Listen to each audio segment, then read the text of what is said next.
नमस्कार। हिंदू धर्म का महान ग्रंथ महाभारत ज्ञान का विशाल भंडार है। इस ज्ञान रूपी भंडार को हम महाभारत का महापर्व नामक श्रृंखला के रूप में पिरोकर आपके लिए लाए हैं। सीखने, समझने और जीवन को उचित दिशा में ले जाने के लिए इस ज्ञान गंगा की रचना की गई है। इस प्रयास में आप सभी का स्वागत है। इसमें मैं डॉक्टर योगिता पंत, मार्गदर्शक, गुरु एवं हिंदू विचारक डॉक्टर अनिल चावला जी के सम्मुख कुछ जिज्ञासाएं प्रकट करूंगी और वे समाधान करेंगे। आइए बुद्धि और विवेक के देवता विघ्नहर्ता गणेश, देवी सरस्वती, द्वापायन कृष्ण और वासुदेव कृष्ण को सादर नमन कर इस वार्तालाप का आनंद लें।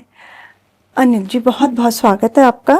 नमस्कार। अनिल जी, पिछले प्रकरण में आपने बताया था कि शकुनी ने दुर्योधन से जुआ खेलने के लिए युधिष्ठिर को बुलाने के लिए कहा था और दुर्योधन ने शकुनी, अपने मामा शकुनी से अपने पिताजी से इसी संबंध में चर्चा करने के लिए कहा था। तो क्या फिर शकुनी ने अपने जीजाजी धृतराष्ट्र से इस संबंध में बात करी? देखो, शकुनी जो था बड़ा कुटिल व्यक्ति था जी। सीधा सीधा जाए बात कर ले ऐसा नहीं, जरा घुमा फिरा के योजना बना के करने वाला व्यक्ति था। जी।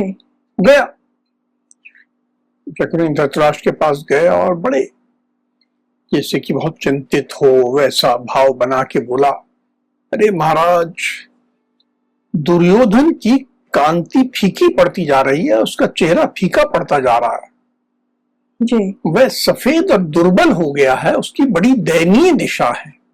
आपको ये मालूम है कि नहीं मालूम कि उसकी ऐसी दिशा हो गई है, ऐसी दशा हो गई है? आपको पता ही नहीं, वो निरंतर चिंता करता रहता है। हे नरेश्वर, हे राजन, उसके मनोभावों को समझिए जरा कि क्या कारण है वो ऐसा हो रहा है। जी। उससे शत्रुओं से बहुत असहनीय कष्ट प्राप्त हुआ है। आप इसके बारे में पता क्यों नहीं करते? वो दुर्योधन आपका ज्येष्ठ पुत्र है, कोई ऐसा बाहर का व्यक्ति नहीं है। जी। आपका ज्येष्ठ पुत्र है, वही आपके का सहारा है और आप चिंता ही नहीं कर रहे हैं। उसे महान शोक प्राप्त हो गया है और आप तो कुछ उसके बारे में चिंता नहीं कर रहे, सोच नहीं रहे। कुछ आप उसके बारे में जानकारी लीजिए, देखिए क्या हो गया है उसको।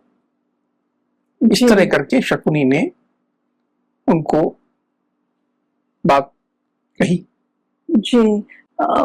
धृतराष्ट्र ने अपने बेटे के बारे में इस तरह की बात सुनी तो निश्चित ही वो सोच में डूब गए होंगे ऐसी व्यथा सुन करके।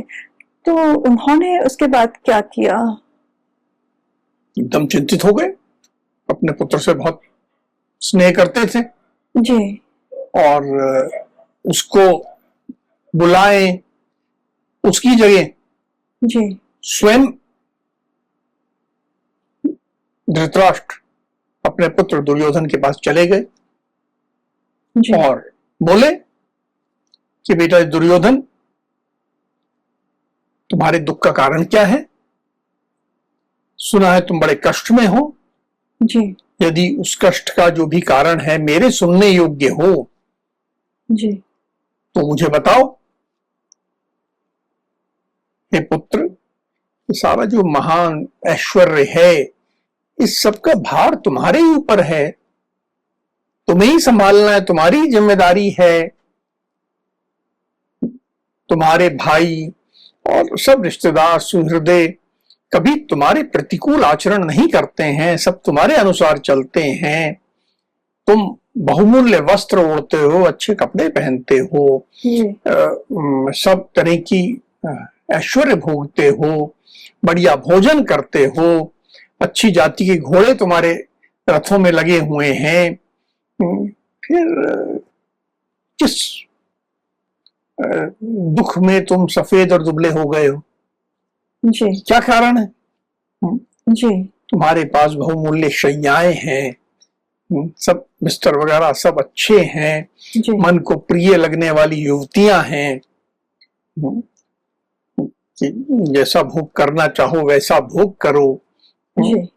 सब तरह की सुख देने वाले भवन हैं, और ऐसे आनंददायक विहार, विहार मतलब जिसे हम रिसोर्ट कहते हैं ना, जी जी जी आजकल बड़े लोग एक खेत में कहीं अपना बना लेते हैं जी जी कि वीकेंड पे वहां जाएंगे। जी तो उस जमाने में भी वैसे होते थे कि आपका आनंददायक विहार है जहां जाके तुम सब तरह के सुख भोग सकते हो। और ये सब ऐसे हैं जैसे कि देवताओं को जैसे उपलब्ध होते हैं।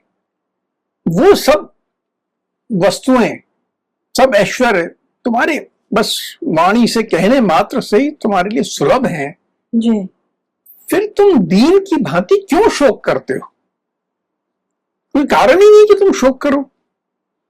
दिन भर तुम्हारी सेवा में सेवक सेविकाएं लगे रहते हैं, और तुमने बड़ी बड़ी आचार्यों से, हलायुद्ध, कृपाचार्य, द्रोणाचार्य से तुमने अस्त्र विद्या सीखी है, और तुम्हारी बुद्धि की प्रखरता भी सब तरफ प्रसिद्ध है। जी कोई तुम मूर्ख व्यक्ति तो हो नहीं, बड़े प्रखर बुद्धि के लिए तुम जाने जाते हो। फिर भी तुम्हें कैसी चिंता हो रही है? बेटे, तुम्हारे शोक का कारण क्या है? तुम ये मुझे बताओ, मैं सुनना चाहता हूं। जी इस प्रकार करके महाराज धृतराष्ट्र ने अपने पुत्र दुर्योधन से कहा। जी अब महाराज धृतराष्ट्र के इस प्रकार पूछने पर फिर दुर्योधन ने क्या उनको अपनी बात बताई, अपने दुख का कारण बताया? दुर्योधन ने कहा, पिताजी, मैं खाता पीता तो हूं, जी पर सब कुछ कायरों की भांति करता हूं। मैं अपने हृदय में भारी ईर्ष्या धारण कर रहा हूं। बहुत मुझे ईर्ष्या हो रही है। जो शत्रुओं के प्रति अमर्ष रखकर, उनके प्रति भावना रखकर उन्हें पराजित करके विश्राम करता है और अपनी प्रजा को शत्रु जनित क्लेश से छुड़ाने की इच्छा रखता है, जी वही पुरुष कहलाता है। और संतोष करना, ये तो लक्ष्मी और अभिमान का नाश कर देता है। जी ये बिल्कुल उल्टी बात करी जा रही है। जी कह रहा है ये संतोष तो ठीक नहीं है। दया और भय भी वैसे ही है। जो मनुष्य इन सब में विश्वास करता है वो कभी ऊंचा पद प्राप्त नहीं कर सकता। कुंती नंदन युधिष्ठिर कि वो जो असीम प्रकाशमान लक्ष्मी देखकर मुझे तो भोजन करने की इच्छा भी नहीं रही। मुझे कुछ अच्छा नहीं लगता। वही मेरी कांति को नष्ट करने का प्रमुख कारण है। शत्रुओं को बढ़ते देखो और अपने को हीन दशा में जाते देखकर, और साथ ही युधिष्ठिर की उस राजलक्ष्मी को देखकर मैं चिंतित हो उठा।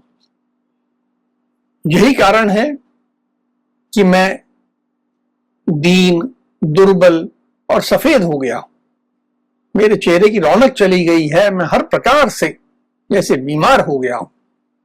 जी राजा युधिष्ठिर के पास जो लक्ष्मी है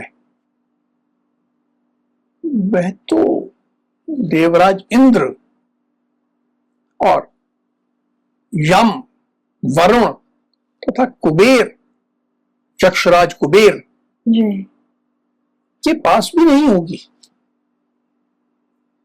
उस लक्ष्मी को देखकर मेरे हृदय में जलन पैदा हो गई है। अब मुझे क्षण भर भी शांति नहीं मिलती है। जी कोई शांति नहीं मिलती है। अब या तो मैं बाणों द्वारा रणभूमि में शत्रुओं की संपत्ति पर अधिकार प्राप्त करूंगा, जी या शत्रुओं द्वारा मारा जाकर संग्राम में सदा के लिए सो जाऊं, अर्थात मैं मरना पसंद करूंगा। जी इस प्रकार का जीवन जीना मुझे पसंद नहीं है। अपने पिता से इस प्रकार की बात करके जी दुर्योधन ने अपनी बात कही। वास्तव में आजकल जैसे एक शब्द प्रचलित है ना, इमोशनल ब्लैकमेल, जी वो अपने पिता को वो कर रहा था। जी जब बेटा अपने मरने की बात करता है तो पिता द्रवित हो जाता है, उसको लगता है कि अरे ऐसा मत, कैसी बात कर रहे हो। तो उसने वो सब कहा। जी अनिल जी, जब दुर्योधन ने ये सारी बातें, अपना दुख कहे अपने पिताजी को बताया, तो वहां पे तो उनके मामा शकुनी भी उपस्थित होंगे। तो क्या उन्होंने उस समय दुर्योधन का समर्थन किया या फिर दुर्योधन का समझाने का प्रयास किया? तो वो तो अपने एक एजेंडा से आए हुए थे। जी अब वो अपने एजेंडा पे आ गए, भूमिका बन गई थी। जी तो शकुनी ने अब अपनी बात कही, सीधा महाराज को कहने की जगह जी उन्होंने दुर्योधन को कहा, अरे दुर्योधन, हे सत्य पराक्रमी दुर्योधन, तुम ऐसी चिंता क्यों करते हो? तुमने पांडुपुत्र युधिष्ठिर के यहां जो लक्ष्मी देखी है, जी उसकी प्राप्ति का आप उपाय मुझसे सुनो, मैं बताता हूं कैसे आ जाएगी। मैं इस भूमंडल में, पूरे विश्व में द्यूत विद्या का सबसे बड़ा विशेष जानकार हूं। मैं द्यूत विद्या का, जुए की विद्या का मर्म जानता हूं। दाव लगाने का भी मुझे ज्ञान है तथा पासा फेंकने की कला का भी मैं विशेषज्ञ हूं। मैं जैसे पासे फेंकता हूं कोई नहीं फेंक सकता। जी और कुंती नंदन युधिष्ठिर, जैसा मुझे मालूम है, उन्हें जुआ खेलना बहुत प्रिय है, पर उसे खेलना जानते नहीं है, वे इसके विशेषज्ञ नहीं है। जी यदि जुए के लिए अथवा युद्ध के लिए, द्यूत अथवा युद्ध, किसी भी उद्देश्य से यदि उन्हें बुलाया जाए तो वे अवश्य पधारेंगे, मना नहीं करेंगे। जी तो निमंत्रण जाएगा तो आ जाएंगे, चाहे आप उनको बोलिए कि हम युद्ध करने के लिए आ जाइए तो भी आ जाएंगे, और जुआ खेलने के लिए बुलाओगे तो भी आ जाएंगे। जी हे प्रभु, मैं छल करके, साफ कह रहे हैं जी कि मैं छल करके, सीधे तरीके से नहीं, जी छल करके युधिष्ठिर को निश्चय ही जीत लूंगा और उनकी सारी दिव्य समृद्धि को हथिया लूंगा और यहां मंगा लूंगा। जी अतः तुम तो उन्हें यहां बुलाओ, बाकी मुझ पे छोड़ दो। जी अब जब शकुनी ने इस तरह की बात, जुआ खेलने के लिए युधिष्ठिर को बुलाने की बात कही, तो उस समय धृतराष्ट्र ने या फिर दुर्योधन ने कुछ कहा? दुर्योधन और शकुनी की तो पहले बातचीत हो चुकी थी। जी जी तो दुर्योधन ने तुरंत समर्थन किया अपने मामा का और अपने पिताजी का। अरे ये तो बहुत, ये अक्ष विद्या का मर्म जानते हैं। अक्ष विद्या यानी जुए की विद्या। ये अक्ष विद्या का मर्म जानते हैं और जुए के द्वारा युधिष्ठिर की राजलक्ष्मी का अपहरण करने का उत्साह भी रखते हैं। अतः आप इनको इसके लिए आज्ञा दीजिए। इस प्रकार दुर्योधन ने समर्थन कर दिया। जी अब धृतराष्ट्र, देखिए, चाहे इतिहास में उसको कितना भी बुरा कहा गया है, जी वो धर्म का ज्ञाता था, सही गलत का भेद जानता था। तो उसके मन में संकोच था। संकोच होने के कारण उसने ये कहा कि देखो, महाबुद्धिमान विदुर जी मेरे मंत्री हैं, मैं उनके आदेश के अनुसार ही चलता हूं, जैसा वो कहते हैं मैं करता हूं। मैं जरा एक बार उनसे मिलकर विचार कर लूं। वो बड़े समझदार हैं, वो जो भी बात कहेंगे वो दोनों पक्षों की बात समझेंगे, हमारे लिए जो हितकर है वो बात करेंगे और धर्मानुसार सलाह देंगे। तो मैं जरा उनसे बात कर लूं, जैसी वो सलाह कहेंगे मैं वैसा कर। तुरंत बात मानी नहीं। जी जी। अब दुर्योधन समझ गए कि पिताजी तो दाएं बाएं कर रहे हैं। जी, पिताजी का समर्थन नहीं मिलेगा उनकी जो योजना थी उसमें। हाँ, पिताजी से ज्यादा उनको मालूम था कि इस तरह के गलत काम में जी विदुर तो बिल्कुल समर्थन नहीं करेगा, जी क्योंकि महाबुद्धिमान है, जी धर्म की ज्ञाता है। तो दुर्योधन ने साफ कहा कि विदुर जब आपसे मिलेंगे तब अवश्य ही आपको इस कार्य से निवृत्त कर लेंगे, तो आपको समझा देंगे कि ये नहीं करना है। जी हे राजेंद्र, यदि आपने इस कार्य से मुंह मोड़ लिया तो मैं निसंदेह प्राण त्याग दूंगा, मैं जीवित ही नहीं रहूंगा, मैं तो आत्महत्या कर लूंगा। और जब मेरी मृत्यु हो जाए तो उसके बाद आप विदुर के साथ सुख से रहिएगा, आपको मेरी तो चिंता है ही नहीं। अब देखो भाई, इमोशनल ब्लैकमेल की एक अलग सीढ़ी चढ़ गए जी कि बस मैं तो अपना प्राण त्याग दूंगा और फिर आप विदुर के साथ ही रहिए, वही आपको प्रिय है, मैं तो प्रिय हूं ही नहीं। इस प्रकार करके अपने पिताजी से जो भी उनको लग रहा था कि बात मनाने के लिए जो भी करूं वो कर रहे थे, दबाव बना रहे थे। हाँ जी। तो अब जब ये सब सारी बातें अपने पुत्र की सुनी तो धृतराष्ट्र तो निश्चित ही द्रवित हो गए होंगे, तो क्या उन्होंने फिर दुर्योधन की बात मान ली? कुछ क्षण के लिए दबाव में आ गए। जी। अब जब दबाव में आ गए तो उन्होंने सबसे पहले अपने सेवकों को बुलाया जी और आदेश दिया कि बहुत सारे शिल्पी लगा के, अच्छे अच्छे शिल्पी लगाकर एक परम सुंदर, दर्शनीय एवं विशाल सभा भवन का शीघ्र निर्माण कराया जाए। सभा भवन किस लिए? जब आएंगे सब लोग जी तो वहां बैठ के उनके रहने का इंतजाम और बैठ के जुआ खेलने के लिए। कहा कि बड़ा विशाल होना चाहिए, दर्शनीय होना चाहिए, खूब अच्छा बनाओ, जिसमें 100 दरवाजे हों, 1000 खंबे हों, उसमें सब रत्न जड़े हों खंभों पे, दीवारों पर, ताकि बिल्कुल सुंदर सुसज्जित हो जी, आलीशान हो, सब लोग देखने आए उसको। उन्होंने अपने सेवकों को आदेश दे दिया जी और कहा कि जब बन जाए, जी पूरा बन जाए तो धीरे से आकर मुझे इसकी सूचना दे देना। जी। मतलब अभी हल्ला मचाने की जरूरत नहीं है, जी तो वो भी जानते थे कि अभी मैंने सबसे बात करी नहीं है, विदुर विरोध करेंगे, हो सकता है भीष्म भी विरोध कर दें, गुरु द्रोणाचार्य विरोध कर दें, सबका विरोध हो सकता है। जी। तो उन्होंने लेकिन भवन बनाने का आदेश दे दिया जी और अपनी पुत्र की इच्छा के लिए उन्होंने ऐसा आदेश तो दे दिया। जी उसके बाद उन्होंने विदुर को बुलाने के लिए अपना दूत जो था जी जी भेजा कि जाओ भाई, मंत्री जी विदुर को बुला लाओ। जी देखो, धृतराष्ट्र जुए के दोषों को बहुत अच्छी तरह जानते थे, उसके पक्ष में नहीं थे, जी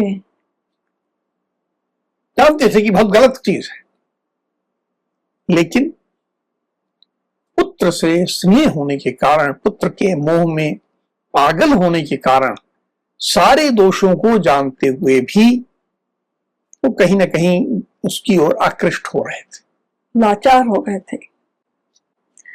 जी, महाराज धृतराष्ट्र ने जो उनके बुद्धिमान मंत्री थे विदुर, उनको बुलाया तो उन्होंने क्या जुए के बारे में कहा उनसे? विदुर को तो कोई संशय वाली बात थी नहीं। जी। विदुर ने बहुत स्पष्ट कहा कि राजन, मैं आपके इस निर्णय को पसंद नहीं करता। प्रभु, आप ऐसा प्रयत्न कीजिए जिससे जुआ ना हो और आपके एवं पांडु के पुत्रों में कोई विवाद ना हो।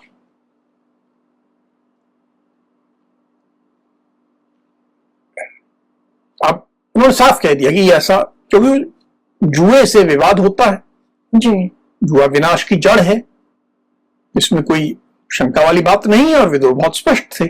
जी पर धृतराष्ट्र तो थोड़ा मन उनका बन चुका था, जी तो बोले विदुर, यदि हम लोगों पर देवताओं की कृपा होगी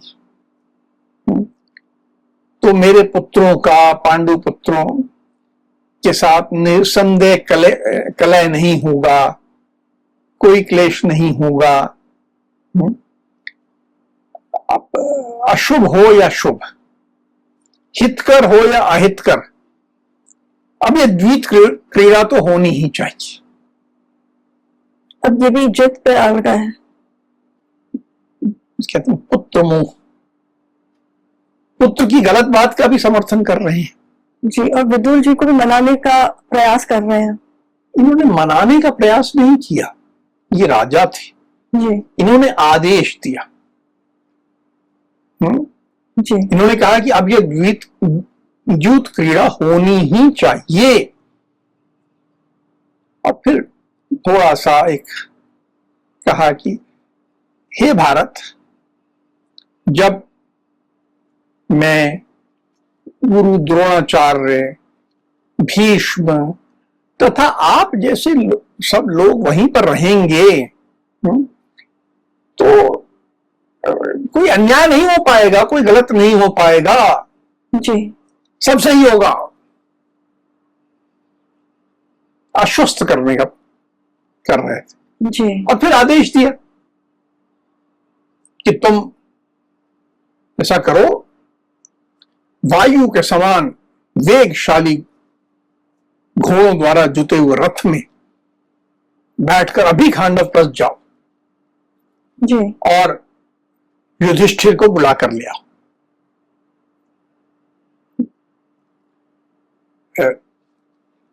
धृतराष्ट्र ने स्पष्ट आदेश दे दिया, तो इसमें नानुकुर वाली बात तो थी नहीं। जी विदुर जानते थे कि द्यूत क्रीड़ा अच्छी नहीं है, जी पर वे मजबूर थे, अत्यंत दुखी हो गए जी कि उनको ऐसा आदेश मिल गया है। जी तो मन में दुख लिए हुए वे तुरंत वहां से निकले और भीष्म के पास गए, जी अपने दुख को बता सके, साझा कर सके। जी धृतराष्ट्र तो विदुर का बहुत सम्मान करते थे और हमें स्पष्ट मत दे दिया था विदुर ने अपना, और जुए का विरोध किया था। और तो इसके बावजूद भी धृतराष्ट्र ने जुआ के जो खेलने के लिए जो दुर्योधन की बात को समर्थन दे रहे थे, तो उसमें पुनः विचार करने का नहीं सोचा। विदुर चले गए जी तो धृतराष्ट्र के मन में पुनः विचार आया। जैसे मैंने कहा, धृतराष्ट्र धर्म की ज्ञाता तो थे, जी कोई अनपढ़ गंवार नहीं थे, जी पूरी तरह अच्छे गुरुओं से पढ़े हुए व्यक्ति थे। जी वे जानते थे कि जुआ कभी अच्छा नहीं होता। जी और विदुर ने जिस प्रकार स्पष्टवादिता से अपनी बात कही थी, तो उनके मन में फिर विचार उठा, विदुर ऐसा कह रहा है, क्या तो ठीक रहा है। जी तो उन्होंने दुर्योधन को एकांत में बुलाया और कहा कि हे गांधारी नंदन, जुए का खेल नहीं होना चाहिए।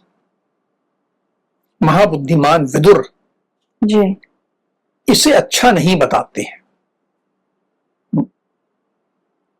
उन्होंने इसके विरुद्ध में मुझे कहा है, और विदुर कभी हमें ऐसी सलाह नहीं देंगे जो कि जिससे हमारा अहित होने वाला हो। जी वो जो भी सलाह देते हैं हमारे हित में ही देते हैं, जी और विदुर जो कहते हैं उसी को मैं सर्वोत्तम हित की बात मानता हूं।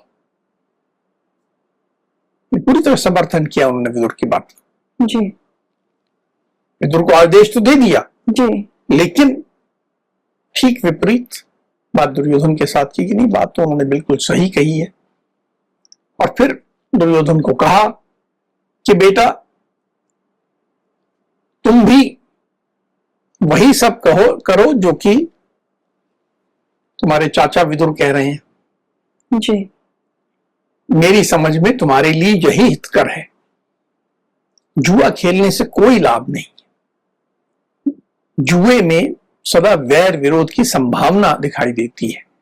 वैर विरोध होने से राज्य का नाश हो जाता है। अतः पुत्र, जुए का आग्रह छोड़ दो। पिता को, माता को चाहिए कि वे पुत्र को उत्तम दिशा में जाने के लिए मार्ग दिखाएं। जी। इसीलिए मैंने ऐसा कहा है तुमसे। मैं तुम्हें सही दिशा बताना चाह रहा हूं, क्योंकि यही मेरा कर्तव्य है। सब समझ रहे हैं? जी जी। और उसको धर्म की बात कही उन्होंने, उचित की बात कही जी। और फिर और कहा कि ये बेटा, तुम अपने बाप दादाओं के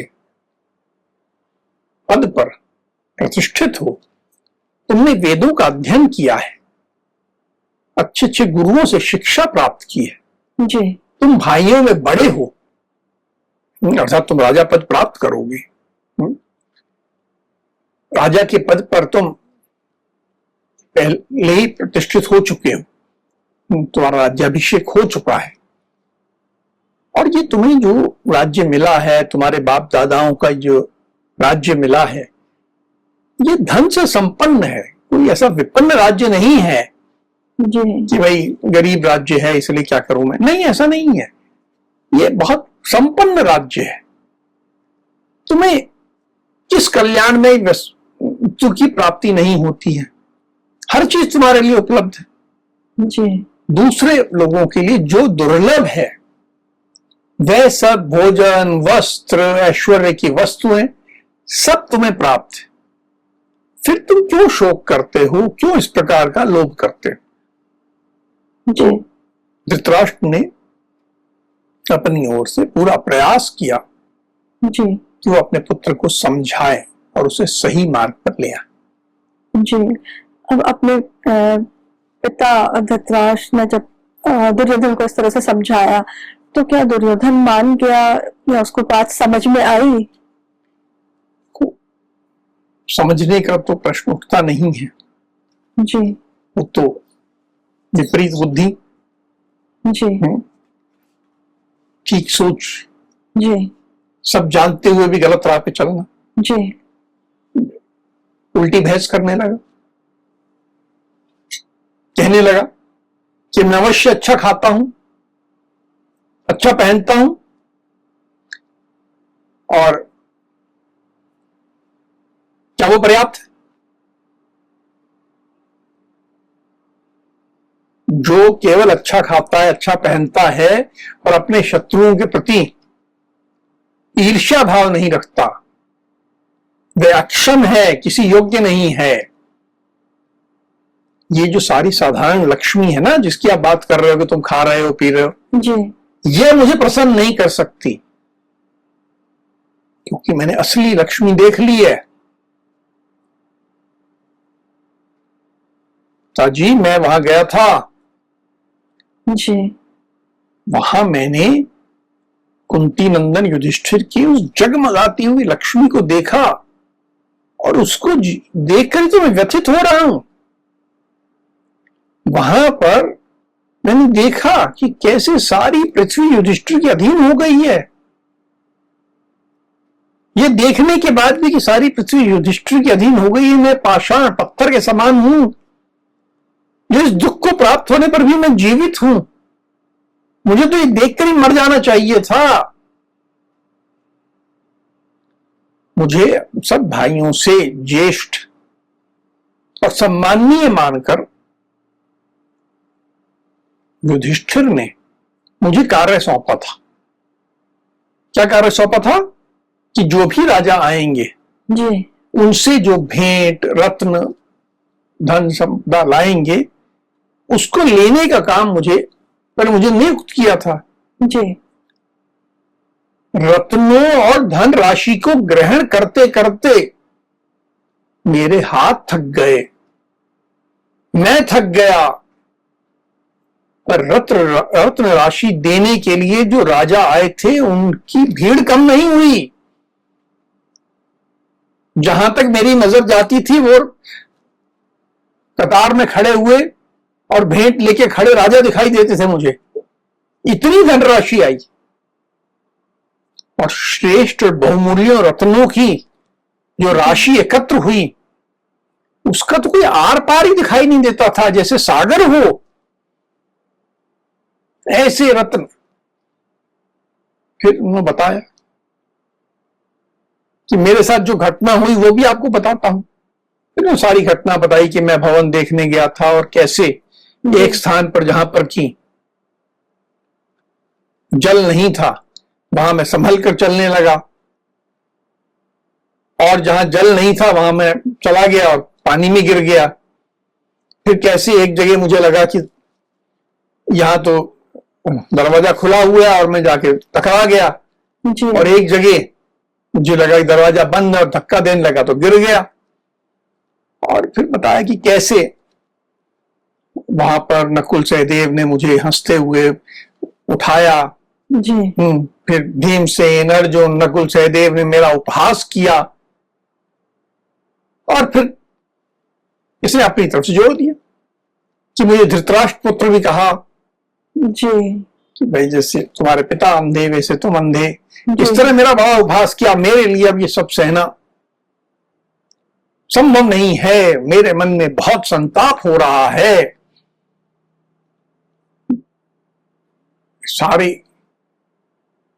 जो धन उसने देखा था वहां पर, संपदा देखी थी, उसका विस्तार में वर्णन करने लगा। इतना धन था, ये था, वो था, एक एक विस्तार में। और फिर जो दान दिया था पांडवों ने, जी जी। उसका वर्णन करने लगा। बोला ऐसा दान तो मैंने कभी देखा ही नहीं, इतना दान किए जा रहे, इतना दान किए जा रहे। फिर बताया कि उनकी संपदा ऐसी, उस राजसूय यज्ञ में लाखों लोगों ने भोजन किया, वो भी समृद्धि का प्रतीक, जी। तो वो भी वर्णन किया। तो ये राजसूय यज्ञ करके कुंती नंदन युधिष्ठिर अत्यंत उच्च कोटि की राजलक्ष्मी से संपन्न हो गए। ऐसी संपत्ति जिसका कि कोई वर्णन नहीं हो सकता, जिसका कोई तुलना नहीं हो सकती, उनकी इस लक्ष्मी को देखकर मेरा जीवित रहना आप किस दृष्टि से अच्छा समझते हैं? मैं तो ऐसी संपत्ति अपने शत्रु की देखने के बाद जी। बिल्कुल भी भोजन नहीं कर पा रहा हूं, सो नहीं पा रहा हूं। ये सब विचार करके मैं दुर्बल हो रहा हूं, कांतिहीन हो रहा हूं, शोकमग्न हो रहा हूं। इसमें अर्थात अपने पिता की जो समझदारी की बात थी उसको पूरी तरह नकारते हुए अपना वही जो राग था ईर्ष्या वाला वो दोहरा दिया। जी। जब दुर्योधन ने इस प्रकार से तर्क दिया तो धृतराष्ट्र ने क्या ये स्वीकार कर लिया और क्या उसका जो जुआ खेलने का प्रस्ताव था उसको समर्थन दिया? वो समर्थन तो नहीं दिया। जी। महाराज धृतराष्ट्र बहुत अच्छी तरह जानते थे कि ये जो मेरे पुत्र बात कर रहे हैं गलत है, ये विनाशकारी है, ये कुल का विनाश करेगी। जी।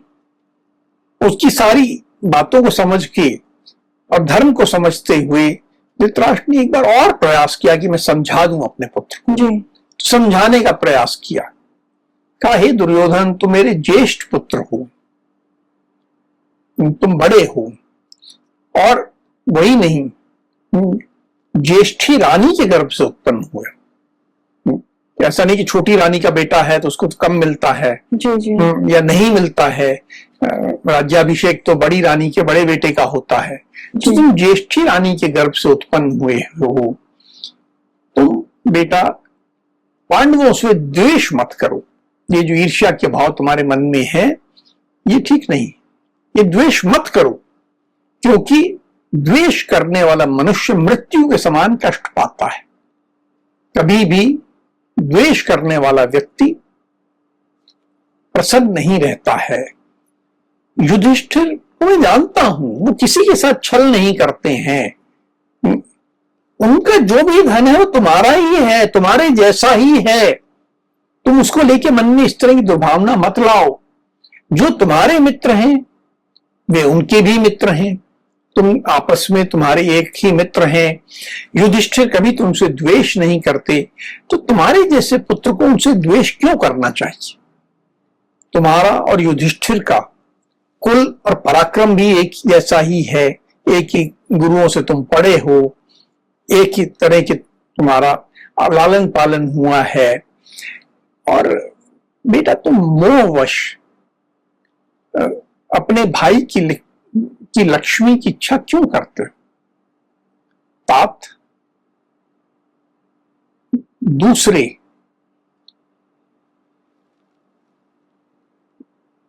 दूसरे की लक्ष्मी पे नजर डालना अच्छा नहीं होता। दूसरे के धन की इच्छा रखना नीच पुरुषों का काम है। जो भली भांति अपने धन से संतुष्ट रहता है तथा अपने धर्म में स्थित है कि जो मेरा ड्यूटीज हैं उनको पूरा करते हुए अपने धन से संतुष्ट रहे, वही सुखपूर्वक प्रगतिशील होता है, उन्नतिशील होता है।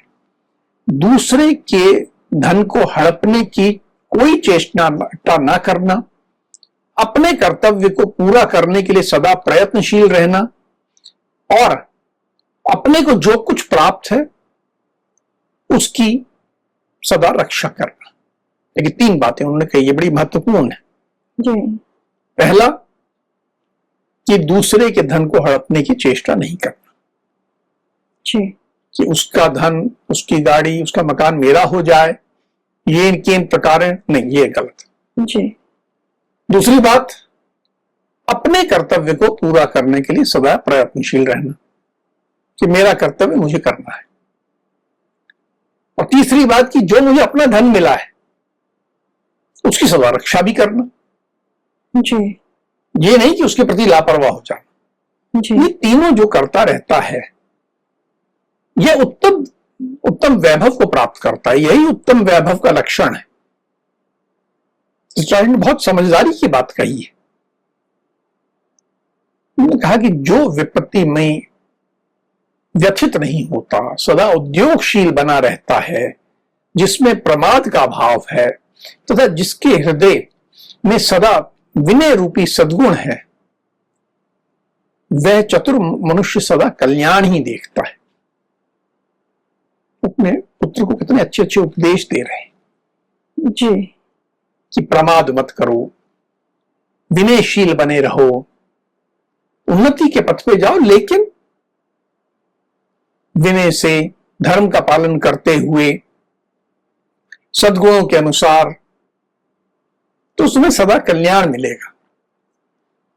और कहा ये पांडु पुत्र जो हैं ये तुम्हारे भाई हैं, तुम्हारी भुजाओं के समान है। ये तुलना जो है बड़ी महत्वपूर्ण है जी, कि भाई जो होता है व्यक्ति की भुजाओं के समान होता है। इन्हें काटो मत। आज तुम इनसे द्वेष करोगे, इनसे झगड़ा करोगे, तुम अपनी भुजाएं काट रहे हो। ऐसा मत करो। वो जितना समझा सकते थे जी, उन्होंने पूरा समझाने का प्रयास किया। और फिर कहा तुम भाइयों के धन के लिए मित्र द्रोह ना करो। मित्र द्रोह अर्थात किसी प्रकार का धोखा। हमने पहले भी जब सुना है, कई प्रसंगों में बात आई है, ये कहा गया है कि जो भी मित्र द्रोह करता है वो जीवन भर गरीब रहता है। उसको दरिद्रता उसके पास हमेशा आ जाती। जी। तो यहां वो कह रहे हैं मित्र द्रोह मत करो। मित्र द्रोह बहुत बड़ा पाप है, इससे तुम्हारा नुकसान होगा। ये तुम्हारे जो भाई हैं, भाइयों का सारा धन तुम्हारा ही है। तुम ऐसा क्यों सोच रहे हो कि उनकी राजलक्ष्मी है? जी। ऐसा मन में विचार मत लाओ। मित्र द्रोह से बहुत बड़ा पाप होता है। तुम ये मत करो, तुम अच्छे कर्म करो, यज्ञ में धन का दान करो, जी। मन को अच्छे कामों में लगाओ, प्रिय लगने वाले भोगों को भोगो, जीवन में तुम्हें जो ऐश्वर्य मिला है जी। उसको भोगो, निर्भय होकर जो तुम्हारी स्त्रियां हैं उनके साथ क्रीड़ा करते हुए शांत भाव से जीवन का आनंद लो। इस प्रकार उन्होंने समझाने का पूरा प्रयास किया। जी। अनिल जी, आज के प्रकरण में हमने एक तो 3 तरह के व्यक्तित्व को जाना। पहला तो धृतराष्ट्र, जो सही गलत समझते हुए भी अपने कहें कि अपने पुत्र के मोह में उसका साथ देते हैं, गलत चीज में साथ देते हैं। कई बार आज भी हमें ये देखने को मिलता है। और दूसरा व्यक्तित्व जो था वो मामा शकुनी का, जो अपने भांजे को, दुर्योधन को गलत मार्गदर्शन देते हैं और उसकी जो ईर्ष्या है उसको और लोभ दे करके और बढ़ा रहे हैं। अफसोस की बात तो ये है कि आज भी हमें परिवार में ऐसे कई संबंधी रिश्तेदार देखने को मिल जाते हैं। तीसरा जो व्यक्तित्व था विदुर का, जो सबसे अलग था, वो एकदम स्पष्टवादी थे और उन्होंने अपना जो मत रखा बिल्कुल गलत के विरोध में वो खड़े हुए। और ऐसे जो सलाहकार होते हैं आज के युग में विरले ही हमें देखने को मिलते हैं। अब आज की चर्चा को हम यही विराम देते हैं। अगली कड़ी में महाभारत के महापर्व से जुड़े कुछ मार्गदर्शक प्रसंगों के साथ हम दोनों फिर उपस्थित होंगे। राम राम। राम राम।